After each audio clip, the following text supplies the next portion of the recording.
Why did Russian MVD internal troops look like this? It wasn't just bad fashion, there was a whole story behind it. Out of all the military and security forces, these guys often stood out, but not in the way you might think. Their uniforms looked mismatched, their gear was worn, and they just seemed under-equipped. But there was actually a fascinating story behind that scruffy appearance. In this video, we're going to break down why the MVD looked the way they did, what it says about Russia in the late Soviet and post-Soviet years, and how looks reflected the bigger struggles going on behind the scene. Who were the MVD? The MVD stands for Ministerstwo Внутренних Дел, or in English, the Ministry of Internal Affairs, also sometimes said with a VV in front of it, meaning Внутренние войска, meaning internal troops. VV MVD were a paramilitary force from 1991 to 2016. They were a gendarmerie-like force that supported the Russian police, dealt with crowd control, internal conflicts, and guarded highly important facilities such as nuclear power plants. Now, why the lack of standardization between the units? Mainly down to a lack of financing for the internal units helped a lot with their rundown aesthetic that wouldn't be out of place on a modern runway. Some units would even reportedly be paid in the form of food rather than money in this new age of the Wild West capitalism that Russia had recently found itself to be in. And with poverty comes crime, allowing banditism to run rife within Russian society in the breakup of the Soviet Union. Now, a great example of this would be in 1997. 14 controllers of the internal troops were arrested for corruption and collaboration with a local organised crime group for stealing 400 kilos of gold from the gold industry in Kasimov, which would later be colloquially known as the Kasimov Criminal War, which claimed the lives of 50 people, in which an entire battalion of internal troops were engaged in the security of a gold processing plant where they decided to skim off several hundreds of kilograms of gold off the top of the production chain. Whilst on paper, none of the gold was missing, they replaced it with copper. That's how they were initially able to get away with it, before further investigations by outside sources were made. Now, how did the internal troops do it? The gold was taken out in buckets of paint, under peacoats, alarms were turned off, and people passed through checkpoints. The wildest one I found was pieces of gold were shot from a slingshot outside the plant.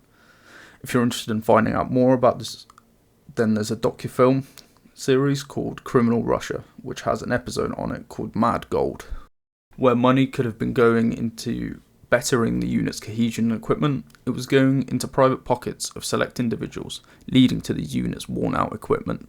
Now we have to go back and look at what happened for the MVD in the 90s. They were involved in all conflicts and violence disturbances in modern Russia, including the First and Second Chechen Wars, where they fell under direct military command during wartime and fulfilled missions of local defence and rear echelon security.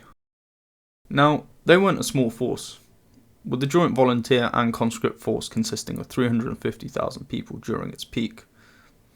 Now, due to Chechnya being an internal conflict, police and Ministry of Internal Troops were allowed to serve there, even though a lot of troops have had prior military experience, whether that be in the First Chechen War, Soviet-Afghanistan conflict, or the large number of conflicts that arose after the breakup of the Soviet Union.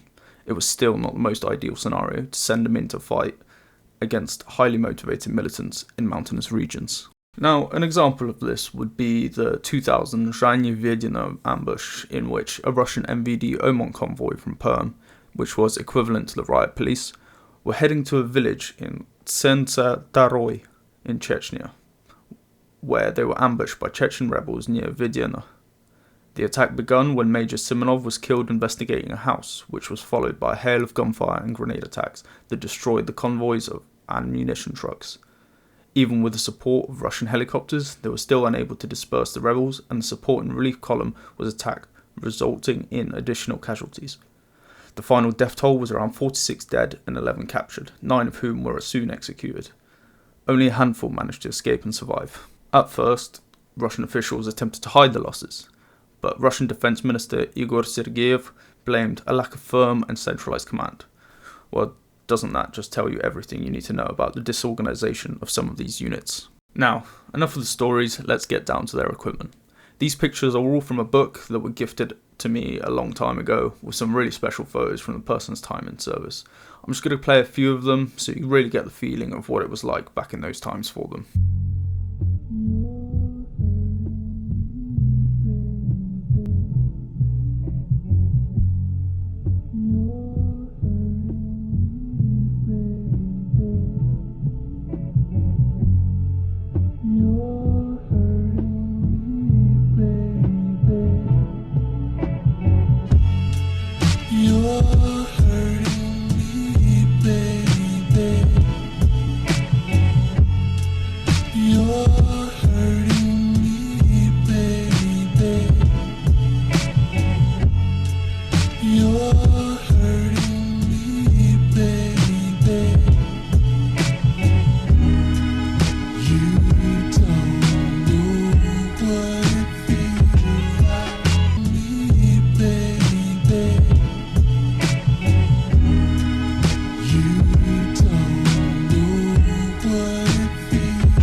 So let's do a quick analysis on this one random MVD picture that was found as an example. From this picture, you can see that even this small section strength of internal troops is already wearing 3 variations of camouflages from the get-go, lacking in that standardization that is usually seen today, wearing the NPO-SM SMK blue camouflage, VSR 93 standard issue Vertikalka camouflage, and also the much older Soviet Afghanka in the back there. They're also equipped with either the titanium STSH-81 Sphera helmet or the steel SSSH-94 Sphera helmet that was replaced as a cost-saving measure instead of the titanium version. Weapon-wise, it was mostly the AK or PKM variant for fire support capabilities, and chest rig-wise, the old Lifchik Poyos A system can be also seen in the front, with others being less visible, but nothing too advanced in terms of carrying systems. Where is the body armor, you may ask? Maybe their tasks didn't require body armor, or during transport they just chose not to wear it.